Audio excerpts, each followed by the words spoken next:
వీక్షకులకు స్వాగతం, నమస్కారం. వైఎస్ రాజశేఖర రెడ్డి చేసిన అతి భారీ స్కాముల్లో ఒక స్కామ్ వ్యాన్పిక్ భూములు. ఆ వ్యాన్పిక్ తమ మీద సిబిఐ పెట్టిన కేసుని కొట్టివేయాలని సుప్రీంకోర్టుకు వెళ్ళింది. సుప్రీంకోర్టు డిస్మిస్ చేసింది. అసలు ఆ వ్యాన్పిక్ ఏంటి, వ్యాన్పిక్ భూముల కథ ఏంటి, ఎందుకు సుప్రీంకోర్టు దాకా వెళ్ళినా సుప్రీంకోర్టు కొట్టివేసింది, తెలుసుకునే ప్రయత్నం చేద్దాం. విశ్లేషించడానికి, వివరించడానికి మనతో పాటు ఉన్నారు సీనియర్ జర్నలిస్ట్ డివి శ్రీనివాస్ గారు. వారిని అడిగి మరిన్ని విశేషాలు తెలుసుకుందాం. సార్ నమస్తే. నమస్తే అండి. వ్యాన్పిక్ సిబిఐ తమ మీద పెట్టిన కేసును కొట్టివేయాలని సుప్రీంకోర్టుకి వెళ్ళింది. సుప్రీంకోర్టు డిస్మిస్ చేసింది. అసలు ఆ వ్యాన్పిక్ కథ ఏంటి, దాంట్లో వైఎస్ రాజశేఖర రెడ్డి పాత్ర ఏంటి సార్? వ్యాన్పిక్ కాదు, అది వైఎస్ పిక్.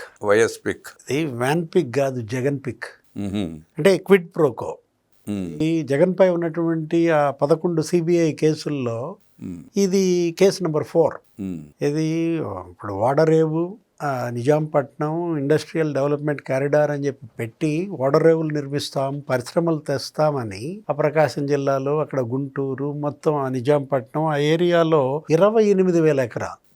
ఏమి 1 ఎకరం 1/2 ఎకరం కాదనమాట. అవును. అంటే 28,000 ఎకరాలు ఒక పారిశ్రామికవేత్తగా ధారాదత్తం చేసినందుకు ప్రతిఫలంగా రాజశేఖర రెడ్డి కొడుకు కంపెనీల్లో ఆయన ఒక 900 కోట్లు పెట్టుబడులు పెట్టారు.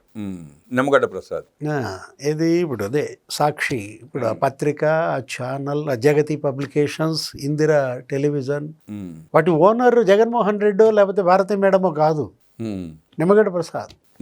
ఇప్పుడు సాక్షి ఛానల్కి, సాక్షి పేపర్కి ఓనరు అసలు నిజంగా చెప్పాలంటే నిమ్మగడ్డ ప్రసాద్. ఆ కార్యాలయాలు ఉన్నాయి, ఇప్పుడు మీరు వెళ్తుంటే చూస్తుంటే సాక్షి ఆఫీసులు కనపడుతుంటాయి, అవన్నీ నిమ్మగడ్డ ప్రసాద్ డబ్బులే అనమాట. అంటే మేజర్ షేర్ హోల్డర్ ఆయనే. ఆయన అసలు పైసా లేదు జగన్మోహన్ రెడ్డికి, ₹1 లేకుండా పెట్టుబడి. ఎందుకంటే ఉమ్మడి రాష్ట్ర సీఎంగా జగన్మోహన్ రెడ్డి ఉన్నప్పుడు రాజశేఖర రెడ్డి దివాలా తీశాడు. రాజశేఖర రెడ్డి ఉన్నప్పుడు ఉమ్మడి రాష్ట్ర ముఖ్యమంత్రిగా, ఇది కట్ చేసుకోండి అమ్మా, ఉమ్మడి రాష్ట్ర ముఖ్యమంత్రిగా చంద్రబాబు ఉన్నప్పుడు రాజశేఖర రెడ్డి దివాలా తీశాడు. ఆయన ఏంటి, నేను అప్పుల పాలయ్యాను, ఈ సాగర్ సొసైటీలో నా ల్యాండ్ బిల్డింగ్ ఉన్నాయి, అందులో కొంత ఆక్రమించుకున్న భూమి మీద ఉంది, ఆ భూమిని క్రమబద్ధీకరిస్తే నేను లోన్ తెచ్చుకుంటాను, అప్పులు తీర్చుకుంటానని చంద్రబాబుకి ఆయన ఒక లెటర్ పెట్టుకున్నారు.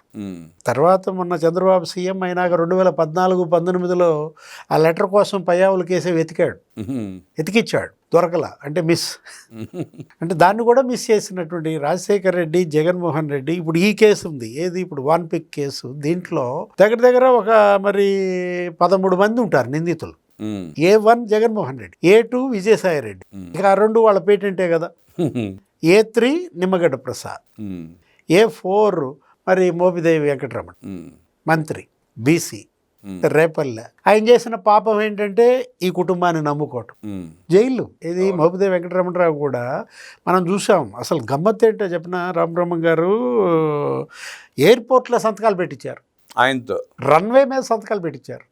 ఫైల్ తీసుకుని రన్వే మీదకి వెళ్ళి విమానం దగ్గర సంతకం పెట్టాడు, విమానం మీద పెట్టాడు అనమాట. దగ్గర వీళ్ళు ఇప్పుడు కారు బాయ్నెట్ మీద పెట్టుకుని ఫైల్ సంతకం పెట్టినట్టుగా పెట్టాడు మోపిదేవి వెంకటరమణరావు. దానిపైన అప్పట్లో వార్తలు కూడా వచ్చాయి. నేను చెప్పింది అప్పుడు మన ఈనాడులో వీటిలో వచ్చిన వార్తల గురించే. అంటే ఇప్పుడు A5 ధర్మాన ప్రసాదరావు. ఇంకా ధర్మాన ప్రసాదరావు గురించి నేను చెప్పేది ఏముంది, అప్పుడు రెవెన్యూ మంత్రే, ఇప్పుడు జగన్ హయాంలోనూ రెవెన్యూ మంత్రే. మొత్తం ఈ భూ కబ్జాలన్నిటికీ అతనే మూల విరాట్. ఒక రకంగా చెప్పాలంటే కింగ్ పిన్ ధర్మాన ప్రసాదరావునే పెట్టుకుంటారు. తండ్రి రెవెన్యూ శాఖ అతనికే ఇస్తాడు, కొడుకు రెవెన్యూ శాఖ అతనికే ఇస్తాడు. మొత్తం భూములన్నీ తండ్రి, ఇప్పుడు కొడుకు తుడిచిపెట్టారనమాట. దోపిడీ సహకరించాడు ధర్మాన. ఇప్పుడు A6, A7, A8 వీళ్ళంతా అధికారులు ఎవరు, వీళ్ళు శామ్యూల్, మన్మోహన్ సింగ్, బ్రహ్మానందరెడ్డి, నిమ్మగడ్డ ప్రసాద్ వాళ్ళ బ్రదర్ ఎవరో ఉంటాడు. ఇవి కాక ఈ కంపెనీలో ఒక 4 ఉంటాయి. ఏది వాన్పిక్ ప్రాజెక్ట్ కానీ, లేకపోతే జగన్మోహన్ రెడ్డి సూట్ కేసు కంపెనీలు, సండూర్ పవర్, ఇవి ఉన్నాయి కదా, ఇవన్నీ కూడా దానిలో ఉన్నాయి. ఆ కేసులో నిమ్మగడ్డ ఇలా జైల్మేటే, అయినా 16-17 నెలలు జైల్లో ఉండొచ్చాడు. పరిస్థితుల్లో ప్రముఖ పారిశ్రామికవేత్త. అప్పటిదాకా ఏంటి మ్యాట్రిక్స్ ప్రసాద్ అనేవాళ్ళు. అట్లాంటి ఆయన అంటే పారిశ్రామికవేత్తగా నిమ్మగడ్డ ప్రసాద్ జీవితం పైన ఇది ఒక చెరగని మచ్చ, ఏది ఒక కళంకం. ఈ కళంకితుడితో చేరినందుకు అతను కళంకితుడయ్యాడు. ఆయన అయిపోయాడు, సత్యం రామలింగరాజు ఇళ్ల పుణ్యం అయిపోయాడు. ఇదొక కళంకిత ఏదో సీరియల్. అవును. ఇప్పుడు జగన్మోహన్ రెడ్డి ఇప్పుడు అతను చేసిన అరాచకాలు, ఇప్పుడు ఆ 11 కేసులు సిబిఐ కేసులు ఎన్నేళ్లుగా పెండింగ్ అండి?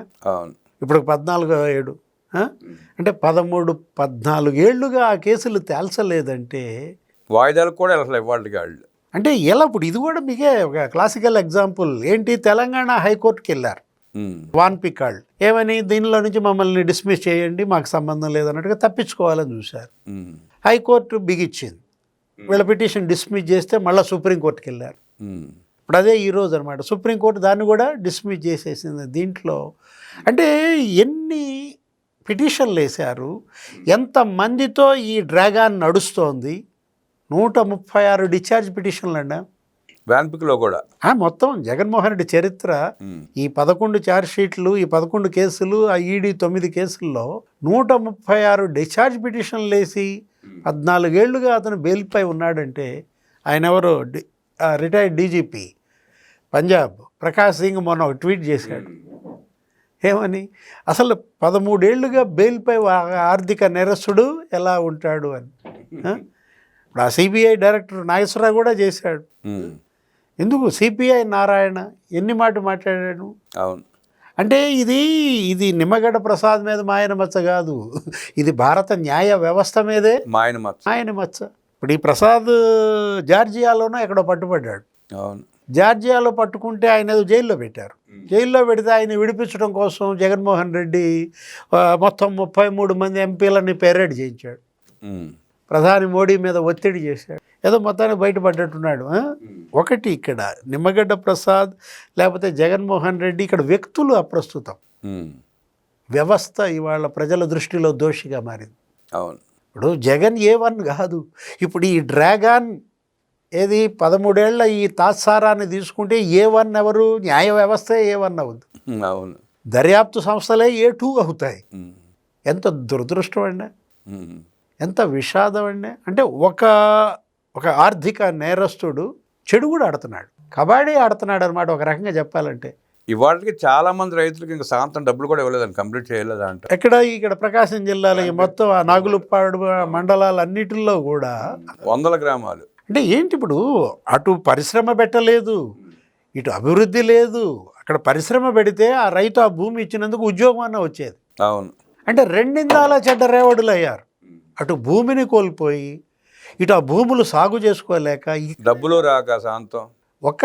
ఈ ప్రకాశం జిల్లా ఈ నిజాంపట్నం వాటర్ రేవు ఆ రైతుల గోడే కాదు, మీరు చూశారు సరస్వతి పవర్. అవును, అదే అంతే. దాచేపల్లి అక్కడ ఉన్నటువంటి మరి అక్కడ రైతుల గోడు. అసలు అప్పట్లో అయితే పిన్నెల్లి రామకృష్ణారెడ్డి ఆ బ్యాచ్ వెంకటరామరెడ్డి ఆ రైతుల తలలు పగలగొట్టారు. అవును. వాళ్ళేంటి, జగన్మోహన్ రెడ్డి ఇక్కడ సరస్వతి పవర్ పెడతలేదు, కనీసం మా భూములు సాగు చేసుకుంటామని దున్నుకోవటానికి వెళ్తే పంటంతా తొక్కిచ్చి కొట్టాడు, రైతులను కొట్టారు. మంది మీద ట్రాక్టర్లతో రౌడీలు నేసుకెళ్ళి అప్పట్లో రామకృష్ణారెడ్డి 22 ఎకరాల అటవీ భూములు కబ్జా చేశారు. మొన్న డిప్యూటీ సీఎం పవన్ కళ్యాణ్ కూడా అక్కడ పర్యటించి అక్కడ చెరువులు మొత్తం కబ్జా చేశారు. అరే భూమి మాత్రం చెరబట్టారండి. ఏది నిజం చెప్పాలంటే వీళ్ళని మరి న్యాయ వ్యవస్థ క్షమిస్తుందా, లేకపోతే ప్రజలు క్షమిస్తారా? దేశం వీళ్ళని క్షమించినా, జనం వీళ్ళని క్షమించినా ప్రకృతి క్షమించదు. అవును, వాస్తవం. ఏది భూమి క్షమించదు అనమాట. అంతగా వీళ్ళు భూమాతను చెరబట్టారు. ఎక్కడ ఇడుపులపాయ ఎస్టేట్ అదే. అవును. ఆ రోజు రాజశేఖర రెడ్డే ఒప్పుకున్నాడు. ఏమని, నిండు అసెంబ్లీలో నాకు తెలియకుండా మా నాన్న 616 ఎకరాలు కొన్నాడు అన్నాడు. ఇది అసైన్డ్ ల్యాండ్. ఇంకా చాలా ఉన్నది ల్యాండ్. 612 ఎకరాలు బయటపడింది బోర్డు ఉంది అక్కడ. తర్వాత మరుసటి రోజు మళ్ళీ ప్లేట్ మార్చాడు. 616 కాదు 316 అన్నాడు. 316 ఎకరాలు హ్యాండ్ ఓవర్ చేస్తున్నా అన్నాడు. ఇంతవరకు లేదు. ఇప్పటికి చేశారా? రాజశేఖర్ చచ్చిపోయి ఇప్పుడు ఎన్నాళ్ళు అవుతుంది? అవును. అంటే 15 ఏళ్లుగా ఆ 312 లేకపోతే 612 ఎకరాలు వీళ్ళు హ్యాండ్ ఓవర్ చేయలేదంటే మొత్తం దేవాదాయ భూములు, అటవీ భూములు, పోరంబోకు, రెవెన్యూ పోరంబోకు, ఎక్కడ ఇడుపులపాయ ఎస్టేట్లో. అంటే జగన్ యొక్క ఈ ల్యాండ్ మాఫియా కథలుగా చెప్పొచ్చండి. ఇది మామూలు కాదు. ఇది అసలు భూమిని మింగటం కోసమే వీళ్ళు పుట్టారా అనిపిస్తోంది. మొన్న జగన్ రెడ్డి 5 ఏళ్ల పాలనలో కూడా సుమారు 40,000 ఎకరాలు ఆక్రమించుకున్నారు. 13 లక్షల ఎకరాలు. 13,22A కింద పెట్టి కొన్ని ఆక్రమించుకున్నారు. 3 లక్షల ఎకరాలు వీళ్ళు అన్యాక్రాంతం చేయటం, లాక్కోవటం చేస్తే అందులో సగం ఏది 6 లక్షలు 7 లక్షల ఎకరాలు ఎవరయ్యండి? పేద ప్రజలు, ఎస్సీ ఎస్టీ బీసీలు. నా ఎస్సీ, అవును, నా బీసీ, నా ఎస్టీ అంటాడా? నా మైనారిటీ. అంటే నా ఎస్సీ నా ఎస్టీ అంటే జగన్మోహన్ రెడ్డి దృష్టిలో ఏంటి? మీ భూములు నాయి అంతే. అదే ఇప్పుడు నా ఎస్సీ నా ఎస్టీ అని జగన్మోహన్ రెడ్డి అంటే పాప మా ఎస్సీలు ఎస్టీలు ఏమనుకుంటున్నారు? ఆయన ఏదో మా చుట్టం అనుకుంటున్నారు. కాదు, అసలు విషయం అదనమాట. నా ఎస్సీ అంటే మీ భూమి నాదిరా అని చెప్పి అసలు ఎంత. సరే, ఇంకా కొంతమందికి అర్థం కాని విషయం ఏంటంటే, సెంటు భూమి ఇస్తున్నానని పేరిట పాత ఇంతకుముందు 2 సెంట్లు 3 సెంట్లు ఇచ్చి మొత్తం లాక్కుని సెంటు ఇచ్చాడు అందరికి. మళ్ళీ అది మోసం అక్కడ కూడా. అందులో ఎంత తిన్నారు? అవును, సెంటు భూమి అంటే అది 10,000 కోట్ల స్కామ్, మళ్ళా ఒక 4,000 కోట్లు లెవలింగ్ స్కామ్, అంటే 14,000 కోట్ల స్కామ్. అదొకటే. ఏది జగనన్న కాలనీల పేరుతో ఆ లేఅవుట్లు అని చెప్పేసి అరే ఎంతమందితో ఇది చేశారంటే, కొడాలి నాని గుడివాడలో 100 టిప్పర్లు, వల్లభనేని వంశీ ఎక్కడ గన్నవరంలో 100 టిప్పర్లు కొన్నారు. ఇదే పని. ఏది మట్టి తోలటం, బిల్లులు చేసుకోవటం, చివరికి ఆ ఎస్సీల యువకులు ఆ మహిళలు వాళ్ళ అకౌంట్లో డబ్బులు వేశారు. వాళ్ళందరూ ఇరుక్కున్నారు ఇప్పుడు కేసుల్లో. ఇరుక్కోవటం కాదు, వాళ్ళకి నోటీసులు వచ్చినాయి. ఇన్కమ్ ట్యాక్స్ కట్టమని నోటీసులు వస్తే మందా దివ్య ఎవరో మందా బెనర్జీ పేర్లు ఉన్నాయి. గుడివాడ బ్యాచ్. అవును, మీ అందరికీ డెత్ సర్టిఫికేట్ ఇప్పిస్తా అన్నాడంట. అంటే ఎంత అహంభావం. ఇవాళ వీళ్ళకి ఏ సర్టిఫికేట్ ఇప్పించాలి?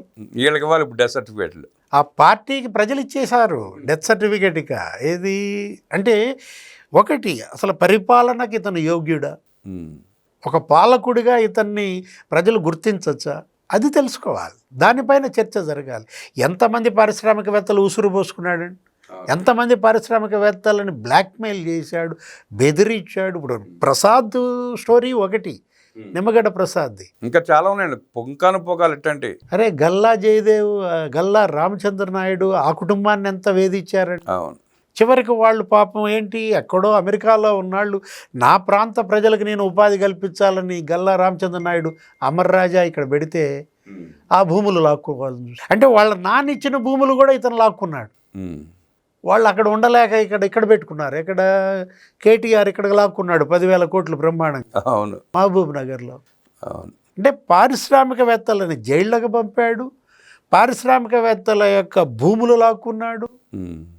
అంటే జగన్ అంటే పారిశ్రామికవేత్తలు భయపడటానికి కారణం అదేనండి. పారిశ్రామికవేత్తలు, రైతులు, ఎస్సీ ఎస్టీ బీసీలు అందరూ భయపడాలంటే ఎవరు లేరు. అధికారులు కూడా. శామ్యూలు, మన్మోహన్ సింగ్, బ్రహ్మానంద రెడ్డి, అసలు శ్రీలక్ష్మి, బిపి ఆచార్య, ఇది క్విట్ ప్రోకో 1.0. ఇప్పుడు మొన్న 2.0.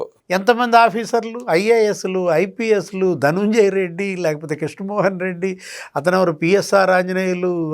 సో వైఎస్ రాజశేఖర టైంలో అంతమంది ఐఏఎస్లు ఐపీఎస్లు ఇబ్బందులు పడ్డారు కదా, జైలు కూడా వెళ్ళి వచ్చారు కదా. మళ్ళీ జగన్ రెడ్డి ముఖ్యమంత్రి అయినా కూడా అలాగే అధికారులు అటు సహకరించడానికి గల కారణాలు ఏంటంటారు? డబ్బే. అంటే జీవితాలు పోయినా పర్లా, గడ్డి తింటే, తమ చదువుకు విలువ లేకపోయినా పర్లేదు, డబ్బులు కావాలి. ఏంది ఈ గడ్డే వాళ్ళకి మిగిలేది. ఏది ఇప్పటికీ కూడా జగన్మోహన్ రెడ్డిలో మార్పు లేదు, ఈ జనంలో కూడా మార్పు లేదు, ఈ అధికారుల్లో కూడా. ఇది దురదృష్టం.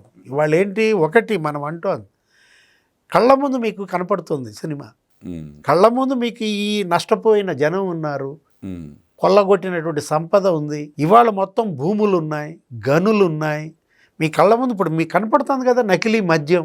అవును, అసలు ఊహించగలరా ఆ విధంగా కూడా స్కామ్ చేయొచ్చు అని? జే బ్రాండ్ల మద్యం తయారు చేయటం, వేల మందిని చంపటం, కిడ్నీలు లివరు దెబ్బతింటం, అసలు నెయ్యి కల్తీ మీరు ఊహించగలరా? అసలు ఊహించింది అది. అంటే జే బ్రాండ్ నెయ్యి తయారు చేయటం, అది నెయ్యి కాదులే, అదేంటి, అది chemical paste gel, chemical cocktail. అంటే కోట్ల మంది భక్తులతో దాన్ని తినిపించటం. ఇంత డేంజరస్ పార్టీ, ఇంత డేంజరస్ మరి లీడర్ అనాలా లేకపోతే రోబర్ అనాలా? రోబరే, దొంగల ముఠా నాయకుడు. వ్యవస్థలు క్షమించిన, ప్రజలు చూసి చూడనట్టు పోయిన ప్రకృతి జగన్మోహన్ రెడ్డిని క్షమించదు అంటూ విశ్లేషించిన డివి శ్రీనివాస్ గారు ధన్యవాదాలు తెలియజేస్తూ నమస్కారం.